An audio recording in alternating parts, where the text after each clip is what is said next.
I'm going to do an act with, when I come on, I do these podcasts. Did you see the David Tennant one? Yeah. Yeah, I'll do it like that. Right, so yo folks, welcome back to my channel. I'm delighted to be joined by Budgie.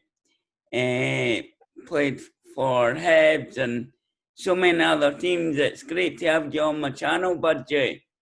Thanks, Darren. Thanks for you for inviting me. And I would do it for any Hibs supporter. With a Hibs supporter like you, I would do it for any of them. That day at Hampden when we won the League Cup in 1991, they were fantastic. And that year they were fantastic because that bar steward, Wallace Mercer, was trying to take the green team out of Edinburgh. And we didn't allow it, Darren. We didn't allow it. I bet you weren't born there, Darren, were you? No. You weren't born then, were you? No. There you go. If you don't know your history, do you know about that era? Yeah, I know about that. You know what went on, didn't you? That Wallace Mercer. Wallace Mercer tried to take over Hibs. Take over. He tried to put them out of business because they were going through a terrible, terrible period. And I didn't realise when I left Newcastle, and I got this phone call for Hibernian. I thought, well, I fancy a bit of the Scottish Premier League, and I didn't know what it was going to be like, and I didn't know the trouble Hibs were in. I really didn't know, and they just sold Andy Gorham to the Rangers for £1 million, and they got me on a free transfer, from Newcastle United. I only did it because my children were at school, and I could get the train. I could get the train to, from Newcastle to Waverley Station, and I had a little motorbike. I'd fly up to Wardy and do my training and get on it again and fly back to the, for the 1 o'clock train. And I would be back in the house at 3 o'clock in the afternoon. I was doing that trip an hour and 20 minutes from Newcastle when the Glasgow boys were coming across the west side of Scotland. They were coming across. It used to take them an hour and a half more than me. And they used to have me little motorbike and woof from Waverley to Wardy, and do my training, and that was it. I didn't know anything about the troubles. And when I got up there, I started hearing about the troubles, about mass demonstrations and what the season they had before, where they nearly got relegated, and thank God for them supporters. The Hibs supporters in them days, and you weren't one of them, Darren, so don't start. I was never one. You weren't one of them, Darren, so don't bloody start. You weren't there. You've got it comfortable now. You've got it nice. They're doing very well, thank God. The Hibs are doing fantastic. Now they were, but no one... You weren't there, Darren. You weren't there. You weren't there to see the bad times in life. Technically, when we got relegated off of Hamilton. I can remember that. Going into the second division. Yeah, it wouldn't have happened if Budgie had been there, Darren. If Budgie had been there. Seriously, I'm not joking. That was the best move. They should build a bloody statue outside of outside Eastern Road of me. And Wallace and Tom Farmer. And every supporter that backed us, we were fighting like, you didn't know, we were fighting like for our lives. My dad would have been born. Oh, of course he would have been born. Bert, you have a word, is your dad still alive? Yeah. Oh, well, ask him. Ask him what it was like. I have, because he's the one that actually brought me up as a Hibs fan. Yeah. And they were fantastic. I didn't realise that was what support was all about. When a guy from just down the road is trying to put you out of business, your team's just nearly been relegated. They only stayed up because, they're trying to enlarge the Scottish Premier League, and they didn't go down. If they'd have gone down then, if they'd gone down that season. End of. If we'd have gone down in 1991 season, right? End of. Wallace Mercer would have won. And see that green top you wearing? It would have been a maroon top because you'd have been watching Arts. Mm. You'd be watching Arts, lad. You'd be watching Arts, play. There'd only been one team in Edinburgh. And then I would have supported Celtic. If Budgie had have come to Edinburgh in 1990-91 season, you'd have been a maroon top, lad. Maroon. Yeah, you would. Right. So. That shut you up, hasn't it, lad? Hey, that's you full of beans when you came on. That shut you up, kid. Go on, tell me. Right, so what were you like growing up in England? Poor. No money at all. I was brought up in a mining village just outside of Workington, not very far away from Scotland, by the way. 5 miles across, to Dumfries, across the Solway. So I was brought up, and I was brought up in a mining village with absolutely nothing. My dad was a rugby player. Went on the mine, and he thought, I don't know if I'm going to get in trouble saying this, but you can't say things like this anymore. My dad used to call it a puff sport football for puffs. Now I don't want to get in trouble. I've just used that because that's what he said, right? I wanted to be a football player because we had no money. We had nothing. My dad went down the pitch. He drank at weekends. He got himself. We never seen him at weekend. And only thing I did was come up from school, put my old clothes on, down to the field. I know there would be lads down there playing football, and if there was only 3 or 4 of us, they'd batter shots at me, and I would be flying all over the place, and I loved it. And I was always very, very fit and supple, and I was a bit of a gymnast. I could do a lot of somersaults, and I could fly up the top corners, and I used to love making great saves.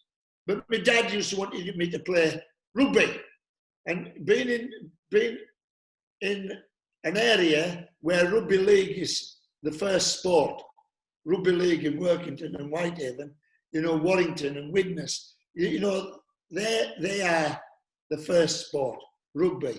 And when I told my dad I wanted to play football, are you crazy? And I began, Workington wanted to sign me. They were in the 4th division then. Wolverhampton Wanderers came for me. My dad told them, the second word was off. I don't know the first word. I can't remember. It was off. Stoke City came for me to sign. They got told to off. Just like that.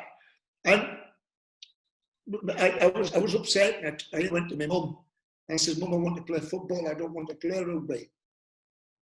And I was very good at rugby as well, but my dad had negotiated me £20 a week and working in rugby league football club to sign as an amateur player straight from school. And the football clubs, to be an apprentice professional, it was a standard wage. It was £5 a week. So it was perfectly obvious in 1972 or 3 when I left school at 15. To take the highest wage. My dad wanted 20 quid a week, which he was earning in the pit. I would have been going down the pit and earning half of that and getting £20 a week playing rugby for working in town. And I went to my mum because you did what your dad said in them days, and I went to my mum and I said, Mum, I don't want to play rugby. I want to play football. I said, will you have a, well, thank God she did. She went and had a word with us. Not like today, because them are the days when the man made the rules, right? It's totally opposite now. The women make the rules, you know. And she went to him, she said, Jim, give him a chance. Working in the local club, want him to go. We can get £4 a week. Give him £1, pocket money, and he'll give me £4 a week. That would kept us. My dad was, you know, greater.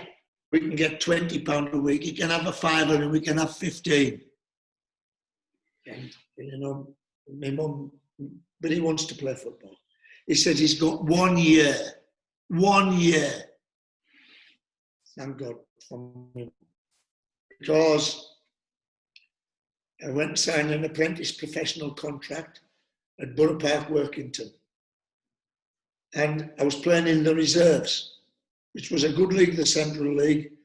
And when I was 16, after 3 months of being an apprentice professional, washing the clothes, you know, washing the training kit, mopping the dressing rooms, cleaning the boots, helping on the field, you know, just training in the morning. I didn't finish till 5 o'clock at night doing my jobs, which I still think they don't do that now.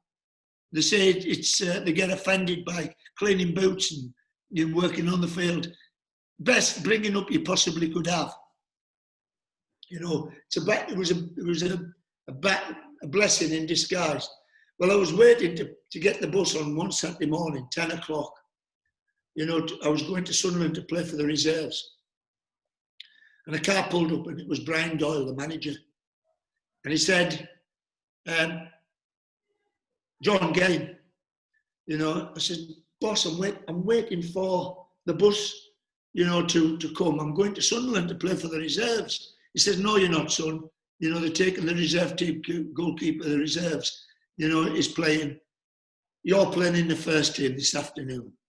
Mike Rogan has hurt his ankle, falling down the stairs.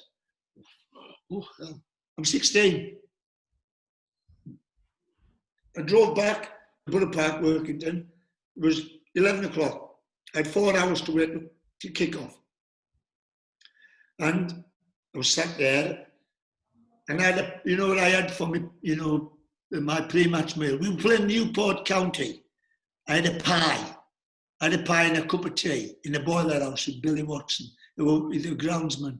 I marked the pitch out. I drew the nets. I put the kit out. I started work at 1 o'clock. At 2 o'clock, the lads started coming in to play, you know, 1 hour before kick-off. 10,000 people in Borough Park, which was a huge crowd, you know, and they didn't know that I was going to play. First touch I had of the ball was to pick it out of the net. Ball came in from the left, and they had a 6'6" centre half who came for the corner. He was called Darcy. Don't know his first name. And I went for it, and I was late. And he beat me to it with an header, boom, into the goal. Well, nowadays they tell me, don't shout at the young players. They lose confidence, but they're right back. John Ogilvie, Bobby Brown, they're on me like, you get out and punch his face in. What are you doing? You know, I'm 16, my first game. You know, I'm 16 years old. 10,000 people in. First 10 minutes, he's got a header, and I've got the fullback. You know, he's got hold of me like that. Now remember, they're playing for their salary. They're playing for their school, to feed their children, you know, to pay the school fees, to have a car, right? They were playing for their bonus. You know, that goal, after 10 minutes on my debut, stuck in my mind. I don't do that again. Nowadays, it would have been, bad luck, son. Hard luck, son. It was okay. Don't worry about it. Don't worry. It's okay. It's okay. It wasn't like that. Half time, the manager had me up there. Like that, we're losing 1-0. We got the equaliser and we got the winner. You know, 10 minutes before the end, we won, you know, 2-1. And I'm going home, and you're talking about these snowflakes that we have today. You know, they're being offended too easily. Right. newspaper, the pink, you know, the sports paper that come out at night. Brian Doyle, you know, the manager of Workington, can't play Burridge on Tuesday night against Oldham Athletic at Boundary Park away. He couldn't handle, you know, the physical challenges. He's only 16. That was blasted all over the papers. Following day, exactly the same. I was reading these papers, and it made, you know, that made me worse. Great, brilliant. You know, nowadays, that would have lost confidence, that would have been it. Right? The snowflakes of today.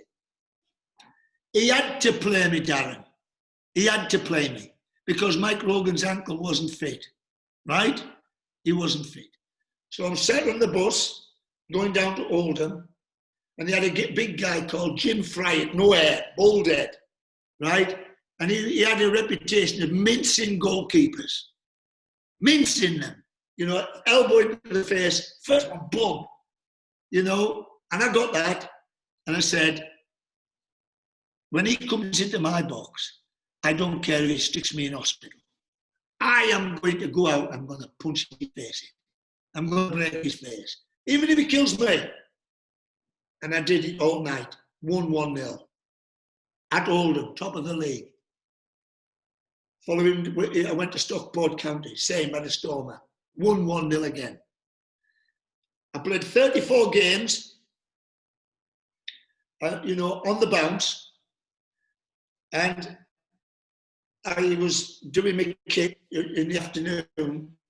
You know, I was washing the kit, the training kit, you know, for the, you know, the 20 players that we had. You know, they'd just finished training in the mornings, and I would put them in the washing machines, put them in the boiler house for tomorrow, you know, to get dry. And the trainer came, he says, you know, Budgie, manager wants to see you.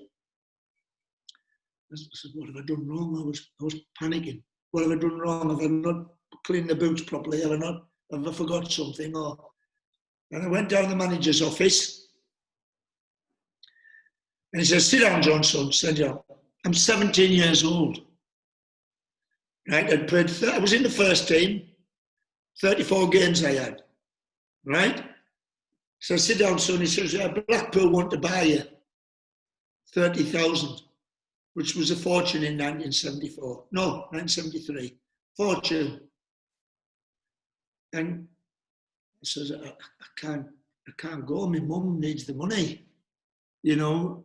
He said, don't worry, you're going to the first division, son, Premier League now. You're going to the first division. You'll be signed on as a professional. You won't have to do jobs or anything like that. And I said, you better take me home and explain to me, Mum, my dad had died now. You know. So she took me up to, you know, our house, our small, very small house. And, you know, he said, I'm taking John to Blackpool tomorrow. He says, no, you cannot, you can't. We need the money. It's his money that keeps us alive. And he said, don't worry about that, Greta. I'll sort everything out. You know, I'll sort everything. So 7 o'clock in the morning, his car rolled up, took me to Blackpool. I sat outside, you know, Bob Stokoe's office. You know, I didn't know what to say. And, you know, after about an hour of them talking, come in, John. Brian's agreed to sell you for £30,000. Now we have to sort what you want out, right? And he says, how much would you like to have? Well, I didn't know I'm going to go in and play in the first division. Remember, I'm on £5 a week, right? Now at Workington, fourth division, I've just jumped to the first division. I says, well, what are you offering? I have no idea. I had an agent or nothing. He says, your salary will be £100 a week. 1973, I'm 17, right? He said, if you play in the first team, you'll get another £50 appearance money. If you win that game on Saturday, you will get £25 a point. If you win, £200. Right? So, and if you play midweek, you'll get another £50 appearance money, and if you win that game, you'll get another £50, £25, bonus. So I can earn £300 a week if I play 2 games and win them. She says, yeah. And we'll give you £10,000 cash to sign on. Well, I had the audacity, to say, but my mum, she has £4 a week. I can't get it to her. She says, what's your telephone number? Well, remember the days when there was no mobile phones, there was no house phones. We had to ring the Queen's Head, down the road, the pub. My mum had never been in the Queen's Head. They had to run for her to the house, to 38 Concrete Terrace where we live. And she came up, she says, what's happened, John, what's happened?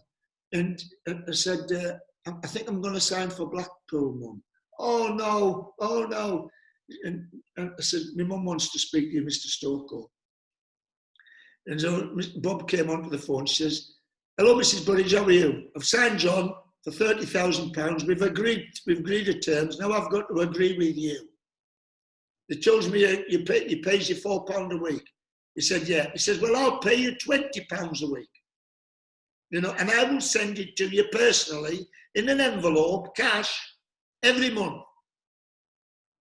My mum went quiet. It was like, I thought she'd had an heart attack or something. So she said, okay, Mr. Stokes, you sure you keep your promise? It says, it's going in writing in his contract, right? That his mother will receive £20 a week, from the club, cash. And everything was right. That was on the Wednesday. That was on a Wednesday night, and I was in Blackpool.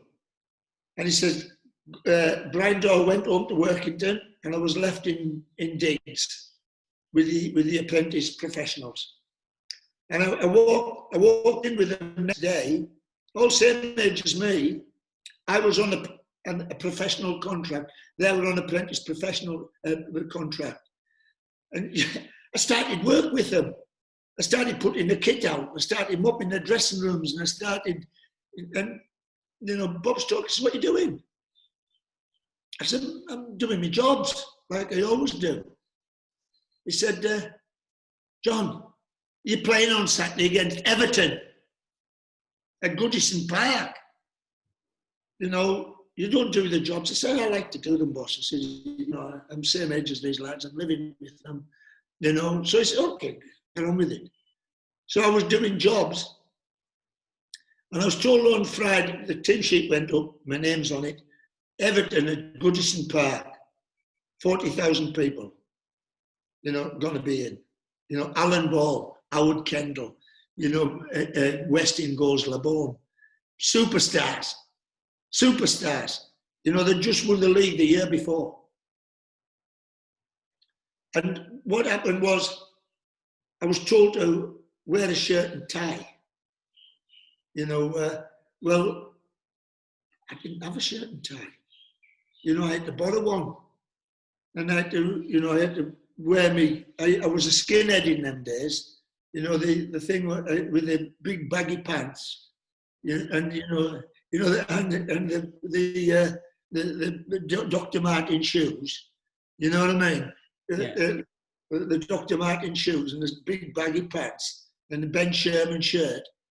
I borrowed a tie and I didn't have a jacket, so I borrowed an old shirt off one of the I had my Ben Sherman shirt on, and I borrowed a tie, and I borrowed a jacket, you know, from one of the youngsters. And, I got down to the bus, 10 o'clock leaving, you know, to Liverpool. I didn't know where Everton was. I didn't know it was in Liverpool. And I got on the bus and they all started laughing at me. You know, they started, you know, shouting, laughing, and here he comes, hey, skinhead, skinhead. You know, basically rollers, here they are, you know. It made me feel horrible.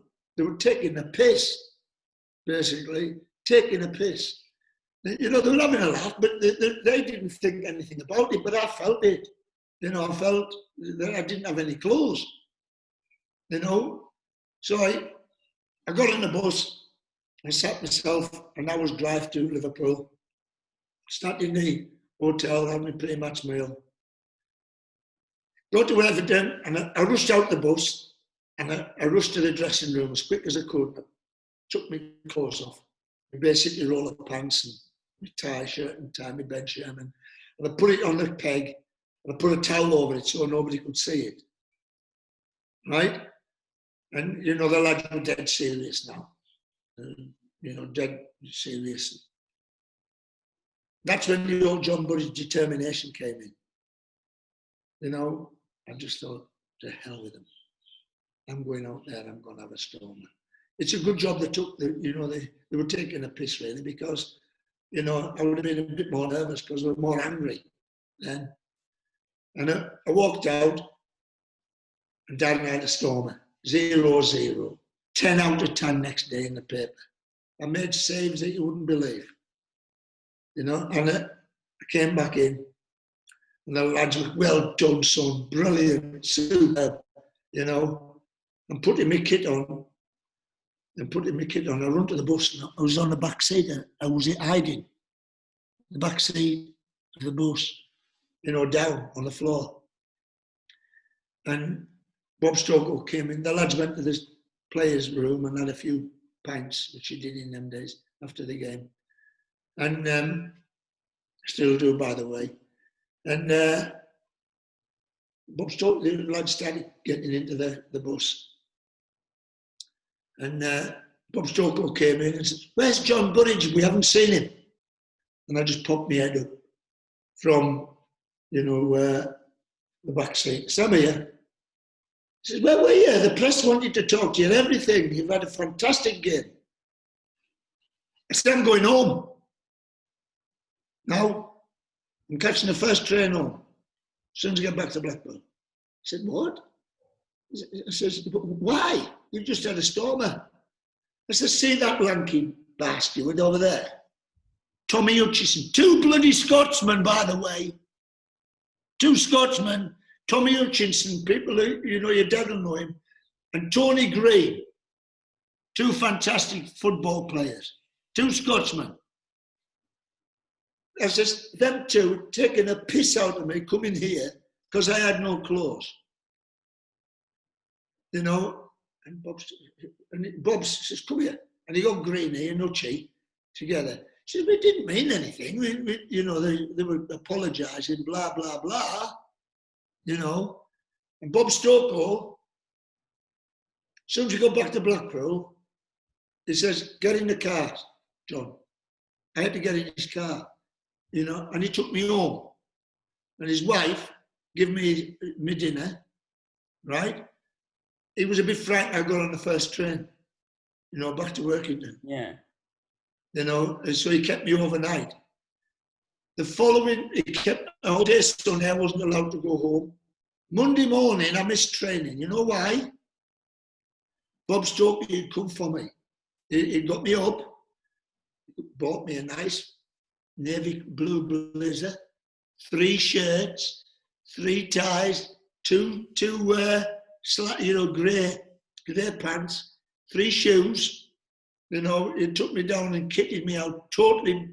When I went to, the next game was on Tuesday against Manchester United, George Best, you know, Bobby Charlton, all of it. I came in, I was immaculate. You know, on Tuesday night I came in, suit, tie, you know, orange tie, tangerine tie, white shirt, badge on, you know, oh, I felt, you know, felt $1 million. 1-1 draw that game. You know, so that was my I had 3 fantastic years at Blackpool. Enjoyed it. Now it's transferred to Aston Villa. Do you want to know any more? Or do you want to ask me questions? I'll ask a few more questions. Go on. I'll give you a Best club you've played at? Best club I've played at? Hibernian. You want to hear that, don't you? It's up You want to to you. hear that? No, to be honest, I'm going to answer the question. I loved my time at Hibernian. You know, but I was forced out, you know, of Hibernian. Because I came up there and I took a big drop in wages, you know, because of the situation. I only came because, you know, my children were at school in Durham. And I took a big drop in wages. And to pay, you know, it was like £30 return ticket, you know, every day. But if I paid, it was £600 a year. You know, I could go 3 times I want. You know, if it was, I had a card, you know, a return a card. I would get on the train, and any train from Newcastle to Edinburgh, I could get on. So after we won the cup, and you know, I saved dibs. I went into and Alex Miller, who after the cup win and fantastic season he had, it was all in the papers. Alex Miller rewarded with a 4-year contract, double wages. He'd done sweet FA. Budgie and the players and the supporters and Tom Farmer had done the flipping work. Not him, but he came in and took a flipping massive rise. All, you know, he'd just nearly taken them down that year. So I went in, it was my turn, because I'd signed a 1-year contract. I came in, I said, boss, I want my wages doubled. No chance. He says, you've got to double wages. He says, yeah, but this is different. You know, it all ended up, I said, pay £600 for the season ticket to the train. He refused. He wanted me to play on the same salary I'd played him for 2 years. I'd won him the cup, and I'd put him in a high position, you know, from Hibernian. They're in a stable position now. And he said, no, why should I? I says, okay, get yourself another goalkeeper. You know, get yourself another keeper. I didn't want to leave Hibs. Yeah. But he forced my hand. He forced my hand. You know, I didn't want to leave the Hibernian. You know, I would like another year, maybe 2 at Hibernian. But Mr. Miller, you know, I always fall out with them. It was 2 years. Why it was, I had a way of defending where I was shown by Terry Venables many years ago. You know, and when I came in to Hibernian, you know, Willie Miller and Graham Mitchell, you know, right and left, Mickey Weir and Murdo, you know, in front of them, they were taught to push people away from goal, push them down the side, right? Well, I was taught to push them inside because I could keep an higher line, and they were coming into the 2 centre halves and the holding midfield player, Hamilton, you know, and we robbed them on the halfway line, just behind the halfway line. If there was a through ball, I was like lightning. I was on top of it, you know, and in them days, you didn't get sent off for bringing people down, right? And I told you, I was a bloody good rugby player. So if it was a one-on-one, I would just rugby tackle the bastard. I'm flying, you know, I might get a yellow card. So what? I'd take a yellow card for saving a goal, right? Right. If I could boot it back into their half, I would. I could. The centre, when I was coming out at speed, usually the centre forwards usually crap themselves. You know what I mean? But if he had knocked it past me, and he was going to score in the empty goal, oh, the old flipping rugby tackle came in. You know, and the crowd, you missed all that crap. You don't get it now. You don't get that. You know, it passed the football. So, you know, I had that defensive system, and I was having total nightmares with Miller, arguing with him away out to defend. But when I'm on the field, and Willie Miller or Graham Mitchell didn't push people inside, you know, to our holding midfield player, Hamilton, you know, who would smash him, or Willie Miller, Mickey Weir, or they didn't push them inside, you know, to Pat McGinley, and we were getting off them early. And then we had Keith Wright, and we had Gareth Evans up front. You know, shit off shovels, both of them, right? You know, we weren't this fancy down football,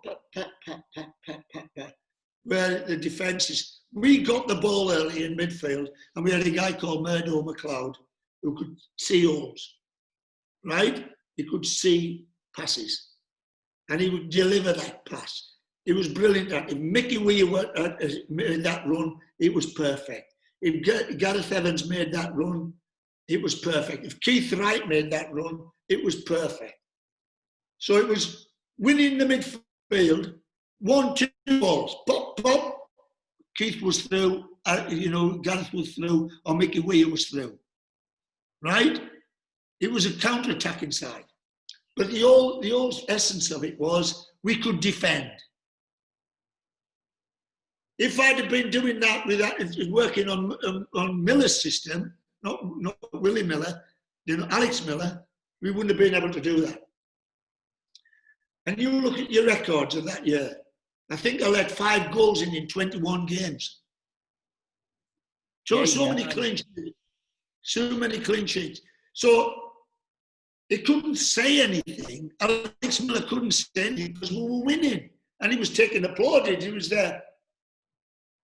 And there's a guy in the flipping yellow jersey or the grey jersey at the back.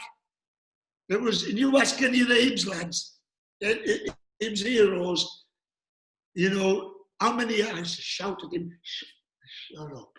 You know, it was like that every day. That's why I didn't get me rise. That's why I didn't get me season ticket. And he held that against me because I was arguing with him. I didn't want to even speak to him. You know, and I had to leave the club. You know, in the end, they sacked him in the end. And, you know, they sacked him in the end of the day. You know, but it was a terrible blow for me to leave hIBERNAIN. Right? That's your Hibs story. Yeah. Story. And I believe the 1991 School Cup final was against Dunfermline. Dunfermline, yeah, we won it 1-0. And Tom McIntyre penalty and Keith Wright. You know, we won it 2. But the big game was a semi-final.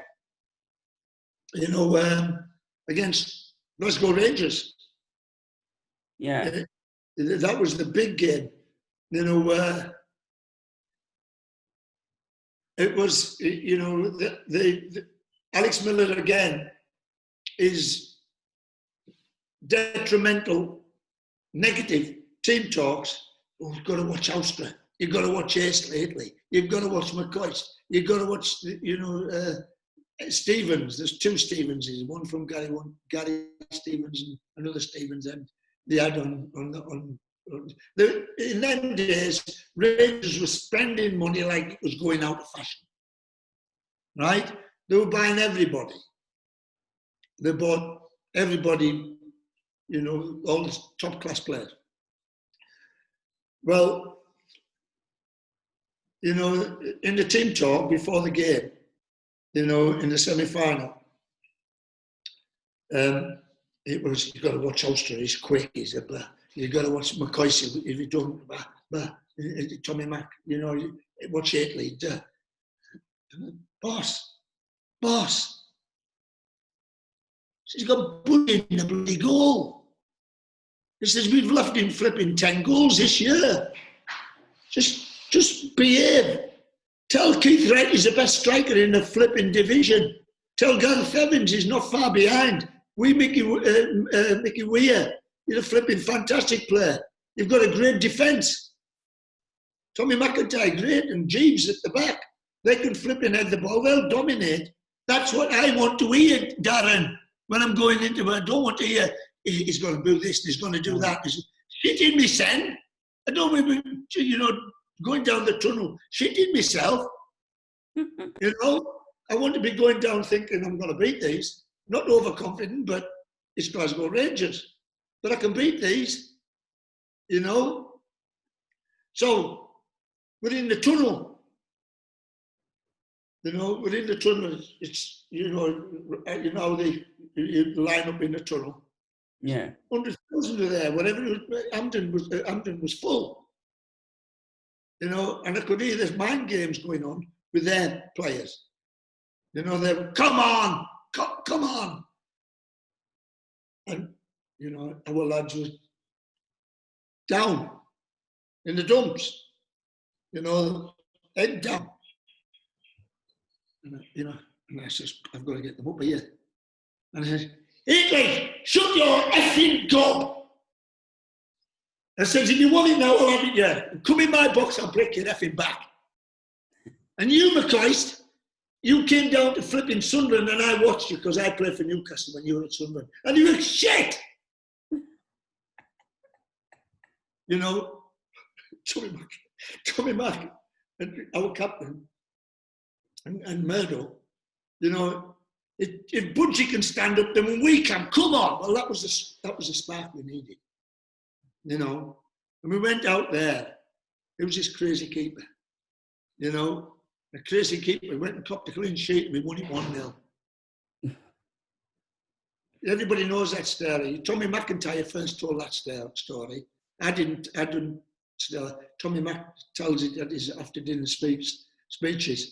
He said, you know, we all thought Budgie was going to smash Italy in the face, you know, before the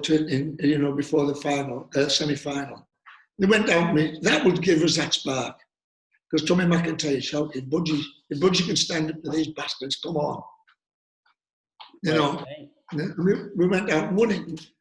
You know, I can't, you know, when we got in the bus afterwards, I just wanted to go home. Right, I just, you know, I remember I lived in Newcastle and it was a night game. I couldn't go home. I just wanted to get in my car and go home, you know, and we got it back into Edinburgh and, you know, on the Arch country, you know, where the Arch Stadium was, we had to get up to the coach that took us across to Hampden. And we got in a big open top bus. And I've never seen support like it. You know, all down Princess Street, full, all the way down to Easter Road, packed. The streets were packed. Everybody, it's about 10 o'clock at night, 11 o'clock at night. And the place was packed. Everybody in Edinburgh had come out. And we got to the stadium and the stadium was full. What an absolute, you missed all that, Darren. You missed that. You should have been born earlier. I've seen the Scottish Cup final though. Hey? I've seen the Scottish Cup final 2016. Yeah. We won it 2-0. We won it 2-0. But that was a different game. Because we were, after beating Rangers in final and third or fourth in the league, we were expected to beat Dunfermline. You know, and that's when the hard work began, when complacency came in. You know, I was going out and I could feel, hey, we're not at it like we were against Rangers. but you know, we kept a clean sheet like we usually did in them days with that defensive formation that I had. Arsenal won the league on it when George Graham was there. He was at Crystal Palace when Terry Venables was coaching it. I seen it in first hand, you know, when Terry Venables did it for the first time. And I was sceptical. I thought, cannot do that, you know, but it worked. Because in them days, Beckham, and they used to throw that, De Bruyne does it now, throws it that ball in behind the fullback. You know, it doesn't beat you, it just puts it in, and they get the two strikers in front and behind. I didn't want that because I couldn't get that ball. You know, so we had to push him inside. Nobody's going to beat Budgie from 30 yards, maybe 3 times a year only, but not very many. And that's when they was coming inside and they were shooting. That was easy to me. I was a great shot stopper. And, you know, I didn't want that ball in between the back four and the goalkeeper, like Beckham did. You know Beckham. That's when Terry Venables was a footballing mind. And you could speak to him. You know, you could talk to him. He was the best manager I ever played for. Because I could go and speak to him. That was it. That's that I enjoyed my football. He asked me a question which started this rant off. You know, and my best club that I played for was Crystal Palace because I had the best manager. You know, I had the best. I'd come from Aston Villa where I had a tyrant manager, a bit like Alice Miller, and I went down to Crystal Palace, and I won promotion first year. Fantastic season. You know, I think I had 16 goals knocked by me all season long. And you know, because of that defensive formation that we had. And, you know, the following, we came out of the second division, and our first game in the first division in the Premier League was Ipswich Town. And they just won the league before. And when we were supposed to be losing to them, but we were a very good team in them days, Crystal Palace. We didn't concede many goals. First 10 minutes we got 1. Just before half-time we got 2. 2-0 at half-time. Just after half-time we got 3. Just before end of the game, 3 minutes left, we got 4. You know, so that's it. You know, full loss, 54,000 in Selhurst Park. I climbed on a crossbar. I got on top of the crossbar, you know, winning 4-0. It was a great game from up here. I get sent off now. You know, I get sent off. But I was sat on the crossbar, you know, and we dropped down into, you know, end of story, you know, win it 4-0. And, you know, their players weren't happy. You know, Teddy Butcher threatened me. Paul Mariner threatened me. Piss off, if you want it, I'll have it now. You know, as we're going down the tunnel. You know, so I've got into the dressing room. This is a manager for me. He says, sit down. So we all sat down. Deathly quiet. We just won 4-0 in front of 54,000 at Selhurst Park. Budgie, stand up. I thought, I'm in trouble for sitting on the crossbar. You know, he said, Budgie, if you don't do that again, if we 4-0 up and you don't do it again, I will fine you a week's wages. Because that's the best thing I've ever seen in my life. That's the best thing I've ever seen in my life. And they're like, yes, the lads were fucking brilliant. You know, he says, that's what people pay to come into football matches for. You know, to do that. I don't care about them, their players telling you about taking the piss. If they have a letter, nowadays, the referee send you off. You know, the way it is now. You know, the FA will be sending you letters. And Terry Venables summed it up. That's what people pay money for. It's entertainment. Games, football's an entertainment. That's why football these days, there's too many snowflakes. You know, there were so many people like George Best, and with his long hair and his, you know, his stockings down, and he'd beat one, he'd beat two, and he'd score brilliant goals, and then it'd be doing an incredible celebration. That's what football is about. They're ruining football now with this stupid bloody VAR. They're ruining it. Football's not an entertainment anymore. This Pep Guardiola style where they're blooming passing back forward, back forward, back forward. Pass, pass, pass. Possession gets you nowhere. Goals. There's only two in the English Premier League. I like watching Leicester. I like watching Tottenham. And who else is there? There's another one that I like, Liverpool.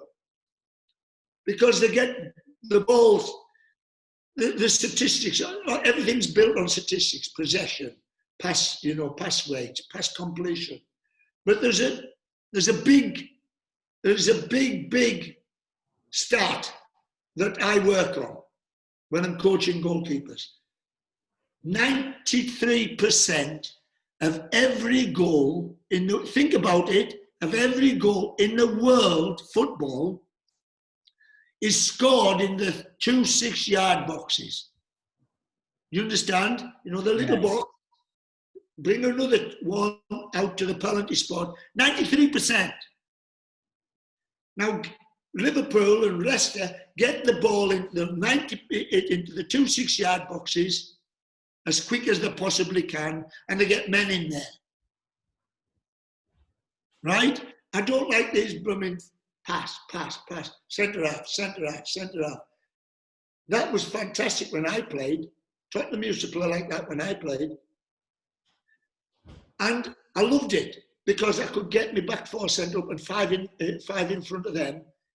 It hardly ever came to me. I like to see football played like Liverpool play, midfield players running past the forwards and getting the ball forward. There was another stat in my day. If you can get a shot at goal in less than 5 from your defensive third to the attacking third of their team, if you can get it forward, that means a midfield player running it through the middle field. Good midfield players who can run with the ball. If you can get it in less than 5 passes, you've got a better chance of scoring. And it's the truth. And everybody thinks, kick it long. It isn't. It's not kick it long. I'm dead against the long kick. But play fast and play furious. Sit back like Leicester do. They get it forward to Jamie Vardy. It's exciting football. It's exciting football. And that's how I like to see football being played. The ball going into the 6-yard boxes early. Flying wingers like Mickey Weir, who could take it, get him, it says on get it. Now, these days, if you give it Mickey Weir, he'd pass it inside to another midfield player, and then another midfield player. You know what Mickey Weir would do? He'd take them full back on. If he got it to Mickey Weir, it was one-on-one, he'd take him on. He'd try and get a throw-in, and then we'd launch the ball into the box from the throw-in. Nowadays, that doesn't happen. Little Mickey Weir, he'd stay up wide. There he goes. He never thought about it slip back inside again. He was only one thing on his mind, Mickey Weir, when he got it out wide, and he had one-on-one. I'll beat him. I'll beat this fullback. And I'll slam that ball in. I'll know Gareth Evans, I know Keith Wright, and I know Murdo McLeod, and 2 or 3 other midfield players, will be in that box with pace. That's how I like my football, fast and furious, like Liverpool play. When you lose the ball, 6 seconds to get it back.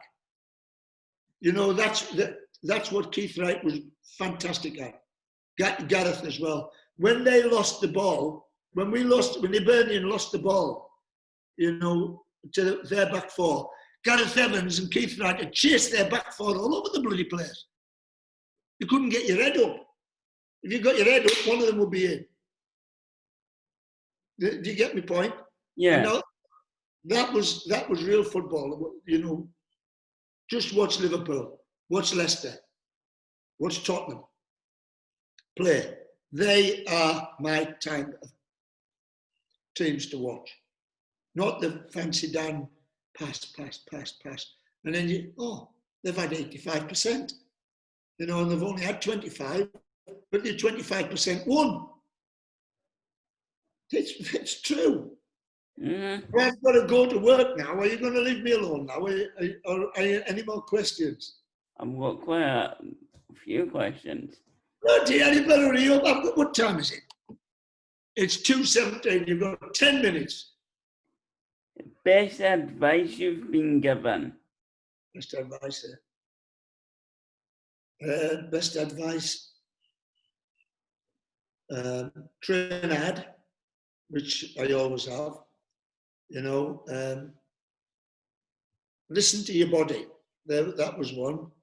You know, because nowadays every training ground in the country has got a weights room, right? And I, being not that tall, I had to be upper body strong. And, you know, I started going to the gym. And remembering in the 70s, there wasn't a gym on every corner like there is now. It was hard finding one. And I started in Blackpool, going to the gym. And you know my coaches, you can get on, you can go on YouTube now. Yeah. They can get yourself coached. You know what? The people that coached me, there was no YouTube them days. You know who coached me? Nightclub bouncers. Right? The people who were to be, you know, the muscle builders. You know, they used to take people by their neck and flip and sling them out to dances or discos in them days. You know? And then I went into this gym and I put my own, that's not good, that's muscle building. I don't want to do that. You know, I don't want to lift too much weight, but show me how to use, you know, show me some exercises, which they did. And then I listened to my own body. That's your question. How to jump and how to do my leg presses. You know, how to build my upper body up without being a bodybuilder. You know, and so I was listening to my own body, and I was taking my own advice. And in them are the days when managers used to say, "Don't do weights; they make you slow you down." You know, now yeah, because you're a kid. But in them days, it was. You don't want to be muscles and you're muscle bound. You don't want to be like, so I'm not muscle bound. I'm diving every day. I'm stretching every day. I'm never going to be like that. Nowadays, you see Ronaldo, they're proud of their bodies and they like to take the shirts off and they like to show their bodies. You know, they're all muscle. In the 70s, they were thin. Because that like a runner. You understand? Like a runner, it was athletically built in the 70s, 80s, 90s. You were athletically built to run. You know, nowadays, you know, you take your shirt off and you're on social media showing your flipping pecs off and your arms, you know, like they do, the stomach muscles. In my day, they could run. That's why the game was faster there. You know, that's a lot of when I watch in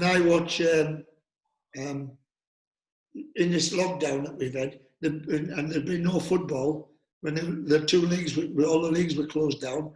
They were on beIN Sports, our television channel. They were showing games from the 80s and 90s so fast. You know, the ball going forward, midfield players running, you know, to help the forwards. And back forward, it was so fast. The ball was going fast up, you know, up the forward players faster. Not banging it. People ran with the ball in them days. And midfield players ran by the forwards. Nowadays, the midfield players play midfield. The back four players in the back four. The only two people that go forwards are two fullbacks. You know, and they tell me they're fitter now. They're not. Nowhere near. You know, because I remember at hIBERNAIN, our pre-season, we used to just go out the south of Edinburgh and there was a big hill with sand. Glasgow Rangers used to go there for, for training. They come all the way from Glasgow to run up there.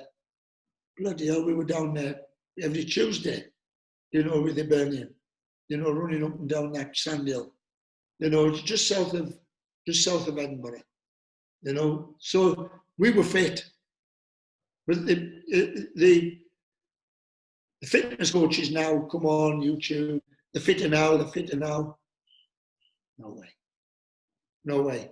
They're only justifying their jobs because in the 90s, the money wasn't there. They didn't want to work there. Now they can make a fortune by this, that, And the young generation like you can pick up the social media and you believe everything they say. Do you get my point? Yeah. Banged in your head all the time. Oh, the fitter now. What? Are you joking? When I watched the 90s and 80s games, I thought, bloody hell, that's games. And then you watch football now, and it's slow. There's no tackling. Nobody tackles anybody. You know what I mean? No. People ask me why. They ask me things. Who could play in the 80s and 90s play now? I say all of them. But I'd reverse the question. The players now, who could play back then? And the answer is none of them. No. They couldn't handle the tackles. Could you still play now? Me? I could still play. Yeah. I'm seriously fit. I couldn't play league football anymore. But now, you look at me now. I'm still the same weight, still same shape, still same mentality, because I go training every night. I go to the gym 3 days a week. To walking football. Shut your trap. I'll give you a flipping. If you start that, I'll tell you what, you're going to get that. I'm not joking. You might come to bloody Edinburgh and knock you out. Your bloody teeth out, you bugger. Walking football, I still sort out kids 23 years old. Bang! Have a bit of that. Hey? And if they want a face full of dandruff, I'll have it as well. What was the ball like back in the 90s? What was what? The football like? I just told you, it was quicker. No, I meant the ball. Oh, the football. Yeah. Nothing's changed. But now you hear this crap about, it was heavier back then, the big old leather ball. In the 70s, it was a tango. You have to all these people, these snowflakes, again, as I call them, listen, the old leather ball was in the 50s with the lacing. Yeah. I think it was in the 70s and 80s. The balls in the 70s and the 80s and the 90s are very similar to what they are now. I was there then, and I'm still doing it now, right? So there was. Don't tell me they had big leather balls and whatever, blah, blah, blah. The pitches are totally different. The pitches are immaculate now, right? They're immaculate now. And they're hard. And they're easy to run on. These players these days, that's what I said, they could not play back in the 70s and 80s. They couldn't, because the pitches were totally different. Especially Queen's Park Rangers, Derby County, they were mud. And mud is like running on sand. They couldn't run. They couldn't maneuver. When I look at George Best, and I look at Maradona, and I look at so many, Ronaldinho, Ronaldo, the old one, there's only 2 players now in that category, Ronaldo and Messi, right? There's in them days, there's thousands. And they were playing on pitches that were quagmires. Because technologists, you know, technology, they talk about technology, it hasn't overtaken football. It's overtaken the field. The fields are totally different these days. You know, the diet for players now, they feed them. We weren't fed. We weren't, you know, people after training now, they make sure they get the right food down here. You know, the spaghetti and the, you know, the vegetables. We weren't that, wasn't like that then. We had to go down to the cafe and get a pasty and a sandwich, a cup of tea. You know, that is the difference. But the training, them days, modern days players couldn't do the Tuesdays that we did in Blackpool or when I was at Ron Saunders Aston Villa. When there was ill like that, every Tuesday morning, 10 o'clock, boom, boom, boom, boom, boom, boom. Right? Oh, you do an hour of that. And then you're back in the afternoon for shooting practice all afternoon. They'll be, I'm not doing it, I can't do it. I've got to be away, I've got to have a transfer. I've got an hairdressing appointment. Couldn't do it. Yes, the diet is different. The clubs have more technology in the diet. But don't give me all these statisticians, you know, pushing in managers in front of managers, because that doesn't win games. You know what wins games? Players on the field. Players on the field. That is what wins football. Great players. And they have to like the manager. If they're liking the manager, and like Jurgen Klopp sorts them out, yeah. That, you know, that's I've always said, managers don't win football matches. Coaches don't win football matches. Players win the games. Yeah. And lose games. And lose games. You know, technical directors, they're bringing great players to football clubs like Leicester City, John Rudkin, who brings in Conte, he brings in Mahrez for next to nothing and sells them for fortunes. Them are the people that are the master surprises, who bring in players in for next to nothing and selling them off. They are the great people in football. If you've got a good technical director, great, you've got a chance. But like Jurgen Klopp, everybody likes him for obvious reasons. You've seen him on after games. You know, he's upbeat. He's all. I bet he's a great to play for. Like Terry Venables. It's the horrible managers that players don't like. It's the ones that are, you know, and the ones that have never played. You know, the managers that never played this game and got a license, and then fortunately, you know, I won't mention any names. There's one or two in the Premier League now. 2 years, let's get to know them. And every 2 years they move.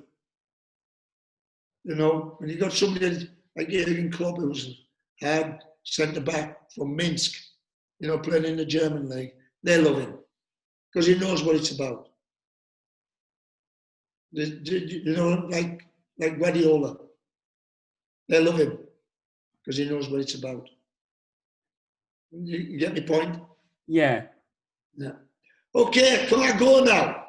Thank you ever so much for taking your time out to... If you want to do another one, I'm ready, but I've got to go to training.